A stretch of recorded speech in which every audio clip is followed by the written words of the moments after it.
ഒരു നാടിൻ്റെ വിപത്താണ് ആ നാട്ടിലെ ലഹരി സംഘങ്ങൾ. ലഹരി സംഘങ്ങളെ അമർച്ച ചെയ്യുന്നതിനായി നെയ്യാറ്റിൻകര DYSP ഷാജിയുടെ നേതൃത്വത്തിൽ സ്പെഷ്യൽ സ്ക്വാഡാണ് രൂപീകരിച്ചിരിക്കുന്നത്. ഓരോ ആളൊഴിഞ്ഞ പ്രദേശങ്ങളും വീടുകളും കേന്ദ്രീകരിച്ച് സ്പെഷ്യൽ സ്ക്വാഡിൻ്റെ പ്രവർത്തനവും ആരംഭിച്ചു കഴിഞ്ഞു.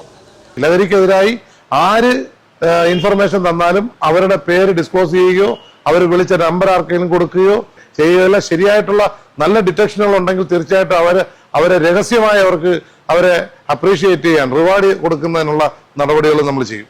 ലഹരി മാഫിയയെ ഈ നാട്ടിൽ നിന്നും ഏത് വിധേനയും അമർച്ച ചെയ്യുക എന്ന ലക്ഷ്യത്തോടു കൂടിയാണ് കേരള പോലീസിന്റെ പ്രവർത്തനവും ആരംഭിച്ചിരിക്കുന്നത്. ഏറ്റവും വലിയ സംശയം എന്ന് പറയുന്നത് പോലീസിനെ മൊബൈൽ ഫോണിൽ വിവരം അറിയിച്ചാൽ അവരുടെ നമ്പർ അറിയപ്പെടുകയും നമ്പർ പ്രതികൾക്ക് എത്തിക്കുകയും ചെയ്യുമെന്നൊക്കെ പറഞ്ഞൊരു പരാതി പറയുന്നു. അത് യഥാർത്ഥത്തിൽ അവരുടെ ഒരു തെറ്റായ ഒരു വിചാരമാണ്. ഒരു കാരണവശാലും പോലീസ് അങ്ങനെ ഒരു നമ്പർ ഡിസ്ക്ലോസ് ചെയ്യുന്ന ഒരു പരിപാടിയില്ല. ഏത് ഇൻഫർമേഷൻ കിട്ടിയാലും അത് രഹസ്യമായി വെക്കുന്ന രീതികളുമാണ്. ധൈര്യമായി വിളിക്കാം. എന്റെ ഫോൺ നമ്പർ ഞാൻ പറയാം. ആ ഫോൺ നമ്പറിൽ വിളിച്ചാൽ ഒരു കാരണവശാലും അത് ഞാനല്ലാതെ വേറൊരാൾ അറിയത്തില്ല. 9497990017 ഈ നമ്പറിൽ വിളിച്ചറിയിക്കുക. ഈ നമ്പറിൽ വിളിച്ചറിയിച്ചാൽ ഒരു സംശയവും വേണ്ട. ഏത് പോലീസ് സ്റ്റേഷൻ പരിധിയിലാണെങ്കിലും ആ പോലീസ് സ്റ്റേഷൻ പരിധിയിലോട്ട് ആ വിവരം രഹസ്യമായി ഞാൻ പാസ് ചെയ്യുകയും ശക്തമായ നടപടിയെടുക്കുകയും ചെയ്യും. ലഹരി മാഫിയകളെ അമർച്ച ചെയ്യുന്നതിനായി സബ് ഡിവിഷന് കീഴിൽ ഡാൻസ് ഓഫ് സ്ക്വാഡ് രൂപീകരിച്ചാണ് ആദ്യഘട്ടത്തിൽ പ്രവർത്തനം ആരംഭിച്ചിരിക്കുന്നത്. ഓരോ പോലീസ് സ്റ്റേഷൻ പരിധിയിലും പ്രത്യേകമായ അന്വേഷണ സംഘത്തെ നിയോഗിച്ചാണ് DYSPയുടെ സംഘം ലഹരിക്കെതിരെ നടപടിയുമായി മുന്നോട്ട് പോകുന്നത്. വിവിധ റെസിഡൻസ് അസോസിയേഷനുകളെയും സംഘടനകളെയും ഉൾപ്പെടുത്തിയാണ് പോലീസിന്റെ നടപടികൾ തുടക്കം കുറിച്ചിരിക്കുന്നത്.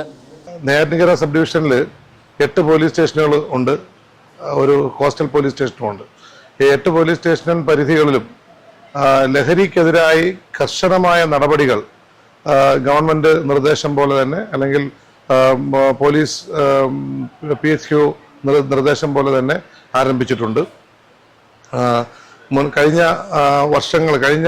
വർഷങ്ങളിൽ ലഹരി കടത്തിലും ലഹരി ഉപയോഗത്തിലും ലഹരി സംഭരണത്തിലുമൊക്കെ ഏർപ്പെട്ടിരുന്ന കേസുകളിൽ ഉൾപ്പെട്ട എല്ലാവരെയും വളരെ ശക്തമായ രീതിയിൽ നിരീക്ഷിച്ചു വരികയാണ്. അവരുടെ കേസുകൾ സക്സസ്ഫുൾ പ്രോസിക്യൂഷന് വേണ്ടിയിട്ട് വലിയ നടപടികൾ സ്വീകരിച്ചു വരികയാണ്. കൂടാതെ വളരെ ശക്തമായിട്ടുള്ള പട്രോളിങ്ങും ഇത്തരത്തിലുള്ള കേന്ദ്രങ്ങളിൽ റെയ്ഡും തുടർന്നു വരികയാണ്. ഇനിയുള്ള വരും ദിവസങ്ങളിൽ ഏറ്റവും ശക്തമായ നടപടികളുമായിട്ട് പോലീസ് മുന്നോട്ട് പോകും. തീർച്ചയായിട്ടും പുതിയ അധ്യയന വർഷം ഒരു മാറ്റത്തിന്റെ വർഷം ആകണമെന്ന വലിയ ആഗ്രഹം ഞങ്ങൾക്കൊക്കെ ഉണ്ട്. കുട്ടികളിലേക്ക് ലഹരി എത്തിക്കാൻ ശ്രമിക്കുന്ന ആൾക്കാരെ കണ്ടെത്തി അവരെ നിയമത്തിന്റെ മുന്നിൽ കൊണ്ടുവരികയും അതിന് യോജിച്ച ശിക്ഷ മേടിച്ചു കൊടുക്കുകയും ചെയ്യുന്നതിനുള്ള നടപടികൾ ആരംഭിച്ചു കഴിഞ്ഞു. അതിനായി ഒരു ഒരു കൂട്ടായ്മ രൂപം കൊണ്ടിരിക്കുന്നു. സ്കൂളുകളിൽ സ്കൂൾ പ്രൊട്ടക്ഷൻ ഗ്രൂപ്പ് വളരെ ശക്തമായ രീതിയിൽ ആരംഭിച്ചിരിക്കുന്നു. ഈ സ്കൂൾ പ്രൊട്ടക്ഷൻ ഗ്രൂപ്പിൽ വ്യാപാരികളും തൊഴിലാളികളും മാധ്യമ പ്രവർത്തകരും അഭിഭാഷകരും സ്കൂളിലെ PTA-യും അധ്യാപകരും പേരൻസും ഒക്കെ ഉൾപ്പെട്ടിരിക്കുന്നു. അപ്പോൾ അവരുടെ ഒക്കെ ഒരു സഹായത്തോടെ വളരെ ശക്തമായ രീതിയിൽ ലഹരിക്കെതിരായിട്ടുള്ള നടപടികൾ പോലീസ് ആരംഭിച്ചിട്ടുണ്ട്. തീർച്ചയായും ഉണ്ട്. റെസിഡൻസ് അസോസിയേഷനുകളുമായി യോജിച്ചുകൊണ്ട് റെസിഡൻസ് അസോസിയേഷൻ കീഴിൽ വരുന്ന വീടുകളിലെ രക്ഷാകർത്താക്കളുടെ മീറ്റിങ്ങുകൾ സംഘടിപ്പിച്ച് അവർക്ക് ഈ ഡിജിറ്റൽ അഡിക്ഷനെ കുറിച്ചും ഈ ജനറേഷൻ ഉണ്ടായിരിക്കുന്ന മാറ്റങ്ങളെ കുറിച്ചുമൊക്കെയുള്ള വിശദമായിട്ടുള്ള അവയർനെസ് ഉണ്ടാക്കുന്നുണ്ട്. നമുക്കൊക്കെ അറിയാം, ഇപ്പോൾ ഓൺലൈൻ ചീറ്റിങ്ങിന്റെ ഒരു കാലമാണ്. പക്ഷെ ഓൺലൈൻ ചീറ്റിങ് അതിന്റെ തുടക്കത്തിൽ ഉണ്ടായിരുന്നതിന്റെ 10% ഇപ്പൊ ചുരുങ്ങിയിട്ടുണ്ട്. അതിനുള്ള കാരണം എന്ന് പറയുന്നത് ഡിറ്റക്ഷനും അതുപോലെ അതിന്റെ അവയർനെസ് പ്രോഗ്രാമുകളുമാണ്. നമ്മളിപ്പോൾ ഫോൺ എടുത്തു കഴിഞ്ഞാൽ നമ്മൾ കോളറെ നമുക്ക് കിട്ടണോ അല്ലെങ്കിൽ മറുവശത്ത് ആൾ സംസാരിച്ചു തുടങ്ങണമെന്നുണ്ടെങ്കിൽ നമ്മൾ ഈ അവയർനെസ് മൊത്തം കേട്ടേ പറ്റത്തുള്ളൂ. ഇങ്ങനെയുള്ള പ്രോഗ്രാമുകളുടെ ഭാഗമായിട്ട് വലിയ തോതിൽ ഈ ആളുകൾ വിക്ടിമാവുന്നത് കുറഞ്ഞു വരുന്നു എന്നുള്ളതാണ്. അപ്പൊ അത് കണക്കുള്ള അവയർനെസ് പ്രോഗ്രാമുകൾ സംഘടിപ്പിച്ച് കൂടുതൽ നിയമ നടപടികൾ സ്വീകരിച്ച് ശക്തമായിട്ടുള്ള പോലീസിംഗ് നടപ്പിലാക്കാൻ തന്നെയാണ് തീരുമാനം. അതുപോലെ ആന്റി സോഷ്യൽസിനെതിരായിട്ടും ശക്തമായിട്ടുള്ള നടപടികൾ സ്വീകരിക്കുന്നു. കാപ്പ പോലെയുള്ള വളരെ ശക്തിപ്പെടുത്തുന്നതിനും പിറ്റ് പോലെയുള്ള പിറ്റ് NDPS കേസുകളിൽ ഉൾപ്പെട്ട ആൾക്കാർക്കെതിരായിട്ട് ചുമത്തുന്ന പിറ്റ് NDPS പോലെയുള്ള ആക്ടുകൾ കൂടുതൽ ശക്തമായിട്ടും മുന്നോട്ട് കൊണ്ടുപോകുന്നുണ്ട്. അതൊരു തെറ്റായ ധാരണയാണ്. ഒരിക്കലും ഒരു നല്ല പോലീസ് ഉദ്യോഗസ്ഥൻ അയാൾക്ക് ഇൻഫർമേഷൻ കൊടുക്കുന്നവരുടെ പേര് ഡിസ്ക്ലോസ് ചെയ്യത്തില്ല. കാര്യം അത് അയാളുടെ ഒരു ഇന്റഗ്രിറ്റിക്ക് ചോദിച്ചതല്ല, അത് മാത്രമല്ല അയാളുടെ എഫിഷ്യൻസിയെ അത് ബാധിക്കുകയും ചെയ്യും. അതുകൊണ്ട് നല്ല പോലീസ് ഉദ്യോഗസ്ഥൻ എപ്പോഴും ഏറ്റവും നല്ല ഇൻഫോർമൻസിനെ വെക്കും, അവരിൽ നിന്ന് വിവരങ്ങൾ ശേഖരിക്കും, ശക്തമായ നടപടികൾ സ്വീകരിക്കും. തീർച്ചയായിട്ടും ഞാൻ എല്ലാ റെസിഡൻസ് അസോസിയേഷൻ ഭാരവാഹികൾക്കും അംഗങ്ങൾക്കും എന്റെ സബ് ഡിവിഷനിലുള്ള എല്ലാ ഏരിയകളിലും ഈ മൊബൈൽ ഫോൺ നമ്പറുകൾ പ്രദർശിപ്പിക്കുകയും അതിൽ വിളിച്ചറിയിച്ചാൽ നടപടികൾ എടുക്കുകയും എടുത്ത നടപടി തിരിച്ചറിയിക്കുകയും ചെയ്യും.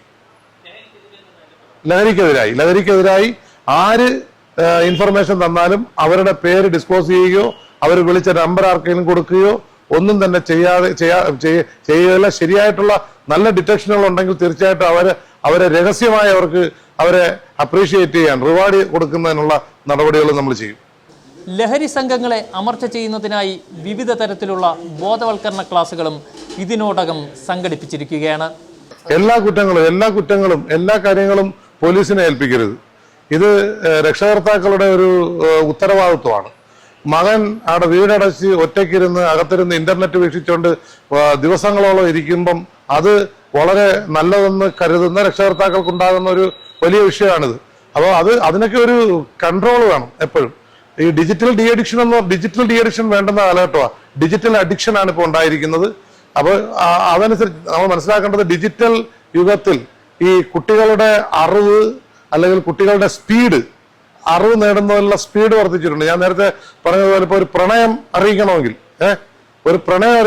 പണ്ട് കാലത്ത് നമ്മൾ മണിക്കൂറുകൾ അല്ലെങ്കിൽ ദിവസങ്ങൾ വേണമായിരുന്നു അറിയിക്കണമെങ്കിൽ. ഇപ്പൊ ഒരു പ്രണയം അറിയിക്കുന്നതിന് ഒരു പാടുമില്ല. പണ്ടാണെങ്കിൽ കാമുകൻ പലയിടത്തും ഇങ്ങനെ ചുറ്റി കറങ്ങി രഹസ്യമായിട്ട് നോക്കി ഒക്കെ എഴുതിയൊക്കെ കൊടുത്ത് ആയിരുന്നു. പക്ഷെ ഇപ്പോൾ അത് മാറി. ഞാൻ നേരത്തെ പറഞ്ഞ ഒരു സിനിമ കാണണമെങ്കിൽ മണിക്കൂറുകളോളത്തെ ശ്രമം കൊണ്ടേ ഒരു സിനിമ കാണാൻ പറ്റത്തുള്ളായിരുന്നു. ഇപ്പൊ ഒരു സിനിമ കാണുന്നതിന് മിനിറ്റുകളും നിമിഷങ്ങളും മതി. അതുമാത്രമല്ല അതിലെ ഏറ്റവും മോശപ്പെട്ട സീനുകൾ പലതവണ കാണാൻ അവസരം ഉണ്ടാകുന്നു. ഇത് തന്നെയാണ് ഈ പറഞ്ഞ അഡിക്ഷന്റെ കാരണങ്ങളായിട്ട് കാണുന്നത്. ഇതിനെതിരായ ഒരു ശക്തമായ ബോധവൽക്കരണം വേണം. പേരൻസ് കുറച്ചുകൂടി കെയർഫുൾ ആകേണ്ട കാലഘട്ടമാണെന്ന് ഓർമ്മിപ്പിക്കുക. ലഹരി മാഫിയയെ ഈ നാട്ടിൽ നിന്നും ഏത് വിധേനയും അമർച്ച ചെയ്യുക എന്ന ലക്ഷ്യത്തോടു കൂടിയാണ് കേരള പോലീസിന്റെ പ്രവർത്തനവും ആരംഭിച്ചിരിക്കുന്നത്.